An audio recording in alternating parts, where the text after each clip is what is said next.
All right. Yeah, cool. Legends, welcome back to another Ruck Infringement Podcast special guest interview. Today's special guest is none other than Shane Shackleton. Shane, how are you, mate? I'm great, man. I'm great. Thanks for having me on. It's great to be here. Mate, it is my pleasure. All right, for those who may not know who you are, who is Shane Shackleton? Who is Shane Shackleton? Just a kid from Camperdown, brother. Um, Kid from Camperdown, pretty sort of scared, nervous kid.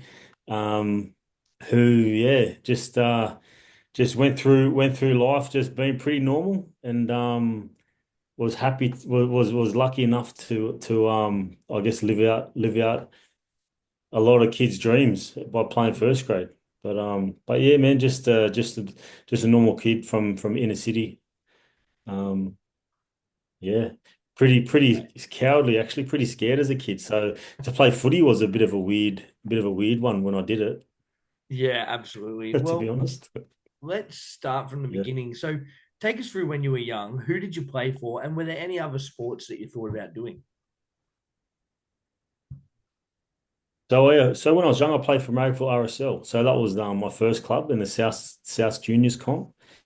It's I still actually have mates from that team. So Wow. they obviously, yeah, they'd be my oldest mates, the ones from that team. Family friends. Dad was a bit of I sort of idolized dad growing up. He was like hearing the stories of dad on the footy field, and he Yeah. probably threw a few extra details in as I was a kid. So looking up to dad a lot when I was a kid, yeah, helped sort of push me into footy, and I guess I found my way in regards to I guess acceptance and friendship and all that through footy. Mm. Um, so yeah, so footy was just a natural thing because dad did it, and it was a part of the family sort of structure. Yeah. I still remember one of my earliest memories was the '88 grand final with the Bulldogs in Oh, Balmain. wow. Yeah. Pop went for Balmain and we went for Bulldogs, or mum and dad went for Bulldogs. We had the different, color cake and streamers and stuff. So that was very sort of ingrained in the family, the traditions and stuff. I was sort of interested in most sports. Growing up, I went to a really small school, so our footy team was our cricket team, our basketball team. We did all the sports. So was I good at them? I mean, I was naturally okay at sports. I'd probably say the same about footy too. I was not naturally, but I was okay. And the same went for the rest of the sports too. Yeah, mate. Very nice. Let's move on from a kid let's go to 2005. So you, Hmm. you get a first crack with the Chooks. Now, take us through your debut. You said you were a nervous guy before, but how were you feeling then? Yeah, well, it was funny because I got the call to come to training, and I already asked because Flano was the assistant coach. He was the reserve grade coach at the time, Yeah. Shane Flanagan. So I asked Flano because I was going okay in reserve grade. And I said, "What do I need to do to play first grade?" And he actually said to me, "Oh, you probably may have already had a crack, but because of the second tier salary cap had already been exhausted, so you probably just have to wait for next year." So I was like, "Okay, yeah, sweet. All right, that's it. That was done." Anyway, Sticky was good enough to ask for an allowance to get me to play. So I got the call thinking I can't play anyway. So I wasn't getting my hopes up, but I was just going along for the ride, and I was pumped just to be in the mix. I was never really I didn't really have dreams of playing first grade. I just played, and I just, one foot in front of the other, and what happened happened. But so yeah, the week of my first game, I still, even up to the day of the game, I didn't get my hopes up that I was playing, and then when we actually went to get ready for the game, that's when I was like, okay, wow, yeah, shit, okay, I'm playing. And it was a Friday night game up at Suncorp. It was the Channel 9 game, so that was massive. Big. I mean, getting your name in the paper back in the day was huge. So Yeah. being on the Channel 9, the Friday night game was massive, man. There was 37,000 there at Yeah. Suncorp. So we'd finished warm up and gone to run out in the field, and I just because whoever's been the Suncorp, they know the atmosphere that comes with that field. You just feel it just hits you when you run out there. So I ran out and then it hit me, and I just ran straight to the. I just tried to hide because I was just crap myself. But yeah, man, what an experience!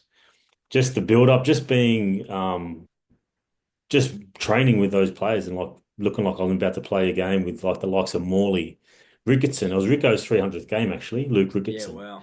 So he was a person that looked up to. Adrian Morley, Craig Wing, Toops was flying then, Anthony Tupou, Minicello was flying. So even just being in the same dressing sheds as these guys was huge, massive. Yeah, so probably the biggest week of my life. Yeah, up to then. Yeah, mate. I can imagine. Well, let's move on from that debut. I want to jump into this other question straight away. Who was your rugby league idol? You mentioned some of the Rooster boys there, but who was your rugby league idol growing up?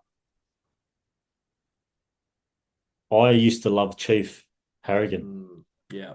He used to have I remember we used to be able to buy the figurines at the servo with the big heads, and I had about four of him. I just had his ones. Um, and I always used to see Mark Carroll was the baddie, and Chief Harrigan was the goodie, and so I loved Harrigan. Yeah, and I remember he used to get on the footy show.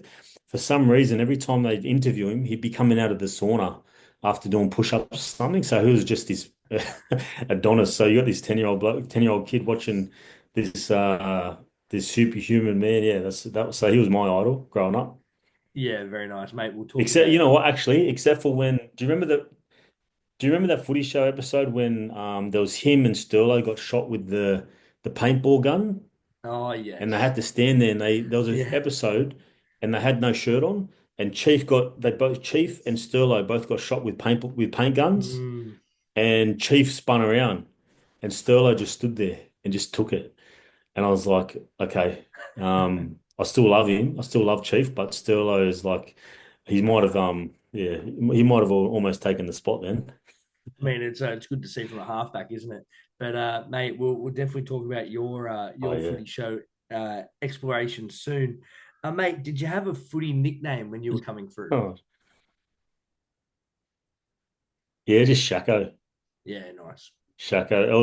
It was funny because at my last name Shackleton, so everyone in my family's Shack or Shacko.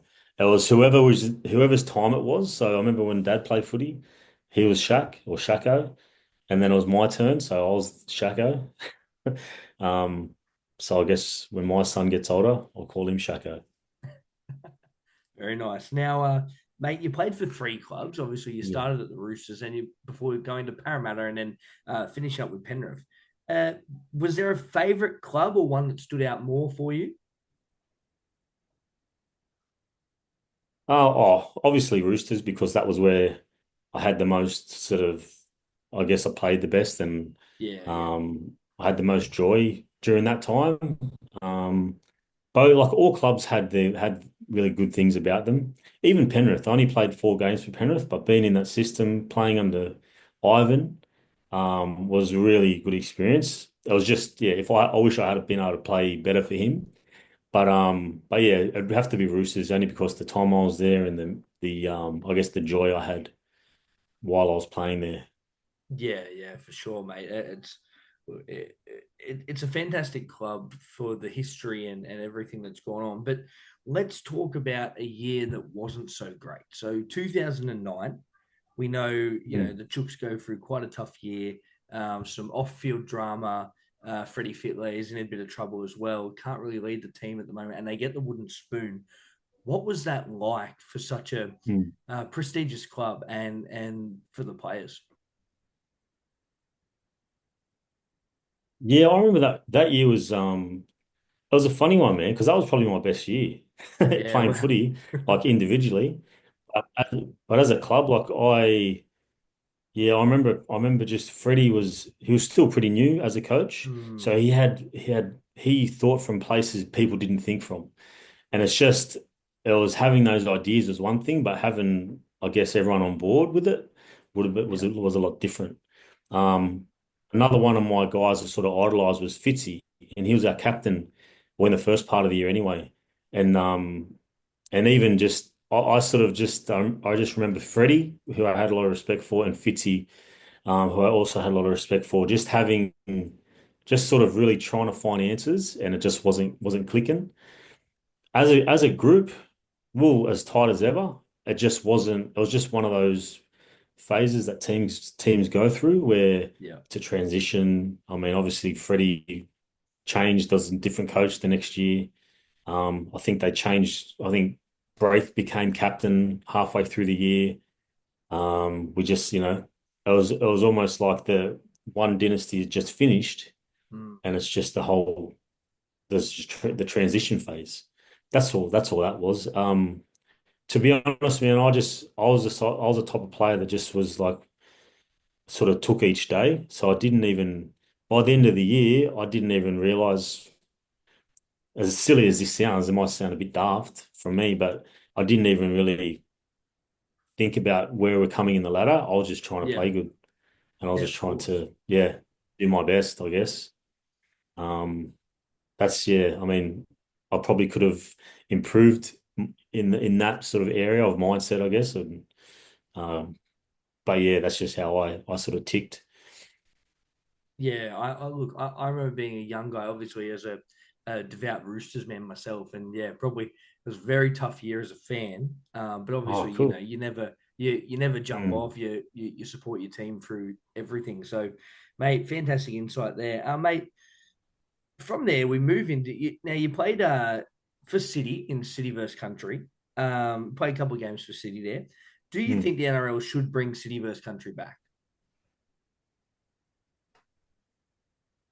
Look, I understand why they wouldn't want to play it because of the injuries and I guess the risk, but it's just the tradition of the game. Man, it used to be a trial to play for New Yeah, South Wales. yeah. That was a used to be a genuine trial for certain spots. I Mm, remember Brett White. I remember Brett White played a game for country, and he just absolutely killed it. And he may have even may have been going to play Origin anyway, but that yeah, game sealed it for him. And that's the sort of game it was. I know when I played, it was the biggest game I ever played. It was the most yeah. one of the most proud moments that I ever had in footy, and I played alongside some kangaroos and they're going to go in Hall of Fame sort of players.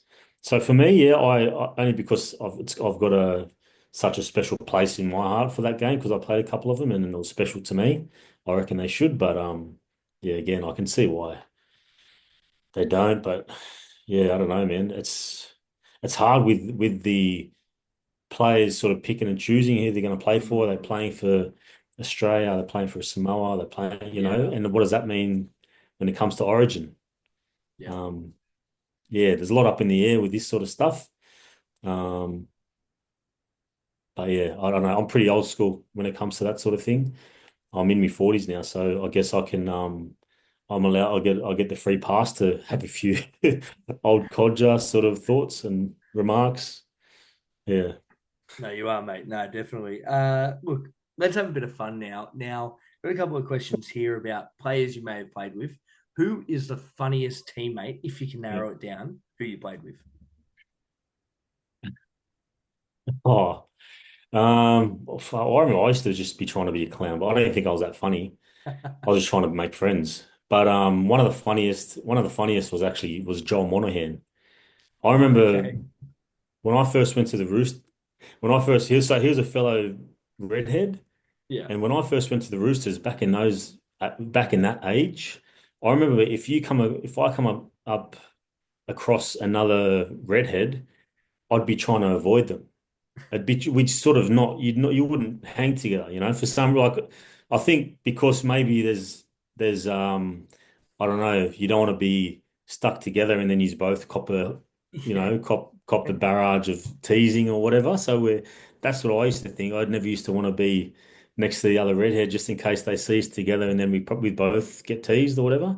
But it wasn't until I came to the Roosters where Monahan, Joel was like, yeah, bring it in, yeah, the Reds, and like he was proud of it, and then that allowed me to be proud of it a bit as well. Right. So he, not only was he funny, but he brought that side of, the I guess he dropped that guard when it came to other redheads and not being afraid of being teased. It sort of empowered the the redheads, I guess.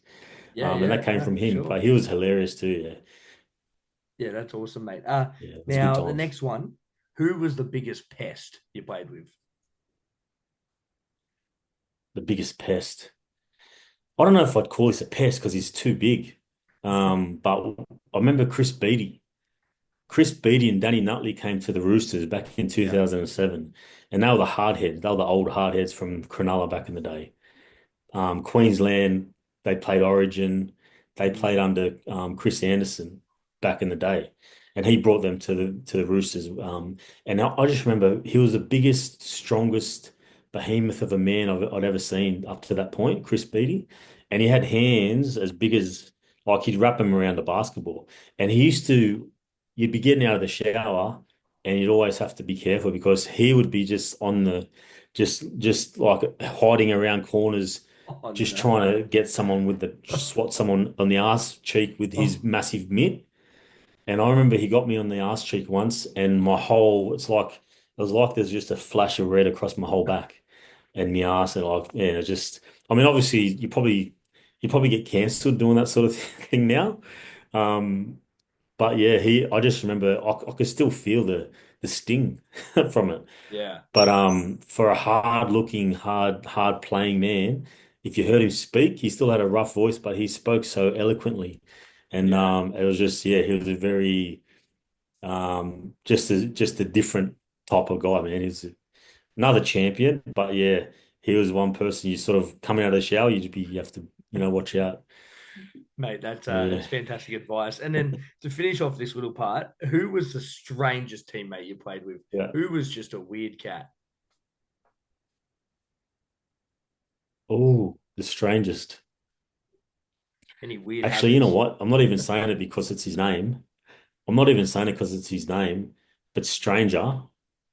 Heath Lestrange. Oh He was yes. a strange man, but I feel bad saying it because he was such a good bloke as well. But it just yeah, he was a strange cat. But yeah, I have to give it to him just because I guess because of his name, because he Nice, was nice. a different type of bloke. Yeah, I love it. Yeah, Mate, did you Freddie was have? actually pretty strange. Yeah. Oh, hey. Sorry, sorry. Freddie was No, I actually pretty don't doubt it. strange, man. I don't doubt it. I loved it. Yeah, I'd sit in his office and we'd have an hour chat, or he'd sit there and be drawing a picture. And he'd be drawing a picture of the landscape of like what he sees Wow. outside his window, and then he'd give it to me as if to say, just just just take note of the present, just stay in the present. Wow. And that's the sort of things that he used to do. I used to love that stuff. Yeah. I still use a lot of the stuff he taught me. Yeah, nice. Oh, well, that's good to hear. Mate, did you have a Yeah. favorite coach you were coached by? Did I have a favorite coach? Mm, Ah, no, I can't say I have had a favorite because I took a lot from a few of them. yeah. I mean, Sticky was the one that gave me my shot. Mm, So there's obviously yeah, I'm pretty indebted to him because of for that. As I just mentioned, Freddie taught me a lot. He taught me things that other coaches wouldn't even think about. The mindset things and appreciation things and just yeah, stuff that that would change you as a person as opposed to just a player. yeah. Even Daniel Anderson, I really clicked with as well, and I learnt a lot from him as well. And being in first grade for a number of years by that stage, and then still learning new things, was really it was just a matter it was just a sign how good he was, how good Ando was. And I have a coach that coached me. You might have heard of him. He was around. Oh, he's been around for a long time. Steve Goshen. He coached West back in the 80s. Mm, He was my coach in the Metro Cup before I wow. played first grade. He's well known around. He's real well known around the footy scenes, around the boxing scenes. But he was one of the first coaches that sort of gave me a bit of belief, bit of self-belief, and Yeah, awesome. made me feel like I could play. So he's another coach that I have a lot of time for, and I still have a lot of time for today. Still was working with him last year at Winnie. So yeah, he's a coach that if he ever calls, I'll always sort of, be answering that call and be trying to get involved with whatever he's doing. Yeah, that's great, mate. Now, after all that, obviously you retired from rugby league. How was retirement for you? Mm. And did you stay involved in the game? I didn't, well, not till last year actually. It was hard, man. It was pretty hard because it's the way I went out. What I didn't go out on my own terms. Yeah, Um, I had a few things sort of going on personally, and that was reflected, on the field. So I was bit of a, I sort of crashed and burned towards the end there, and then just sort of dropped off trying to get contracts and couldn't get contracts, and had the bit of a run in with Kearney towards the end, and then Ivan gave me another chance, and then I didn't play well for that. So yeah, so it sort of just dwindled away, and so retirement was really hard for me. It was probably a good 10 years of working things out, working myself out, yeah, um, finding actually meeting my wife. My wife was a massive part of everything. It was pretty dark, not dark as in like I was sort of moping around. I was still working and I was still, had friends, and I was still a devoted dad, single dad, at that time for the years after it. But yeah, it wasn't until I met my wife and until I started really doing some a bit deeper work without sounding yeah, too, out there. I was doing a bit more sort of personal work where I sort of started figuring out what, the direction I wanted to take. But yeah, that was a pretty long road, man. And I couldn't watch footy. I didn't watch, yeah, if it was on TV, I'd leave the room because it was just hard. wow, Because yeah, I was actually still playing footy and I was still playing pretty good, but it was done. Yeah, yeah, yeah, no one wanted to borrow me, and I could understand why, but it was hard. yeah, mate. Um, It's a great so story yeah, of man. So retirement was resilience, and pretty tough. yeah, and Mm. keep going, it's great to hear for everyone else, mate. If you could change one rule in rugby league, what would it be? Oh, the shoulder charge. Mm, bring it back. Is that pretty? I wish. What the thing is, like, there'd be that many rules I wouldn't even know them now. Like with the tackles, so I'm actually, yeah, I'm talking like I'm an old bloke, but It's yeah, true man, though. some of the tackles, it's like it comes up off the ball or whatever, and it hit in their head rocks back, and you just look at Yeah. that, and as a footy fan, you're going, "What a shot!" Mm, And it's a penalty. yeah. I watched the game. This is after when I just started watching footy again, and it almost done me again. I watched the first game I watched back was a Roosters game. It was the game where Victor Radley got sin bin twice, Oh yes, against and I South. just went after the second time. I went, that's it. I'm done. This is a sign. Don't watch. Yeah, you're not watching footy anymore. But yeah, man. You know what? I wouldn't know all the rules anymore. So, but yeah, the shoulder charge and just the yeah. I don't know. Yeah, I don't know. I'm not a fan of refs anyway, Yeah, so yeah, anything they say, I'm just like, shut up. yeah, But mate. that's I just, get it. stereotypically what I I'm was meant a to say, forward. what I'm meant to believe. Yeah, I was a forward too. I completely understand. Yeah. Oh, um, what is yeah. one piece of advice that you would give a young kid coming through? One piece of advice I'd give a young kid coming through. Hmm.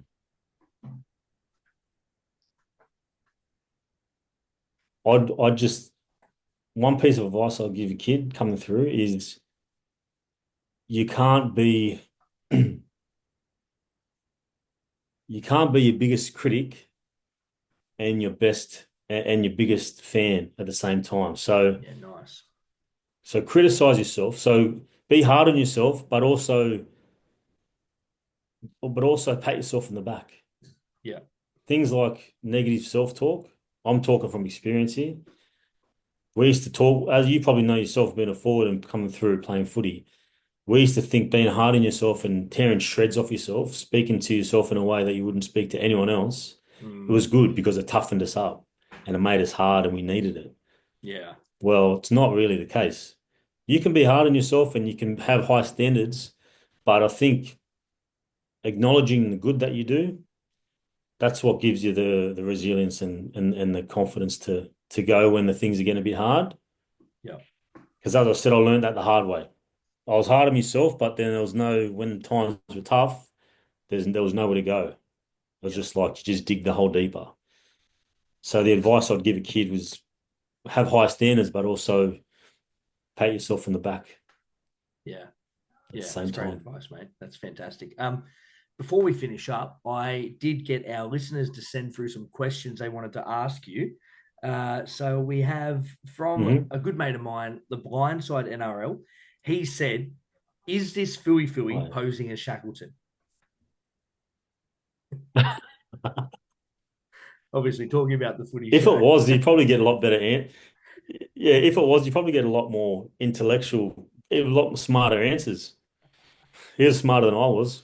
I Mate, know I used to try to make it seem like it was the other way around, but it was so good. that was the one thing about that it was was great. that was the one thing about Fui that I sort of it made it hard to do the Fui skit because he was probably the smartest footy player we had at Para. Mm, Like if you look at footy as a like intellectually, he knew the game as well as anyone. I learned so many things even as a front rower. He'd teach halfbacks little intricacies of the game. yeah, wow. So coming across as a daft, as a you know broken English character, was definitely was not the Fui that the true Fui. He was very clever. Mate, it was hilarious. One of the funniest things I've seen. Now, of course, a friend of yours, Troy Warner from the Paracave podcast, he sent through as a player, Yeah. how mentally tough is it having a season-ending injury in round one? Ah, yeah. I had a few of those actually. Mm, They get harder.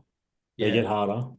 Well, this one, yeah, it's hard, man. It's hard today.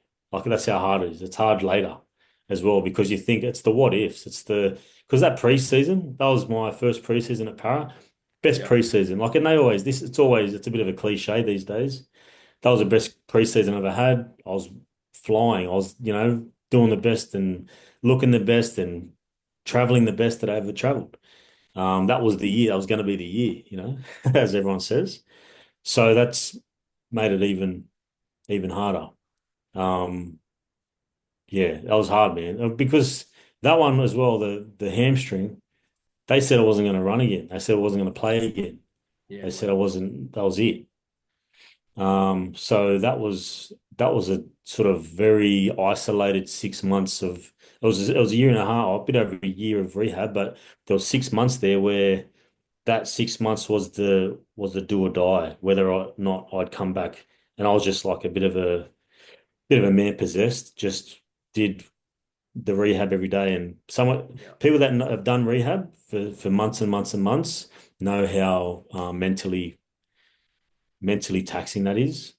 Um, but yeah, I was happy I got through it because I was able to come back and play again. yeah, But yeah, man, that's yeah, that's rough. That's rough.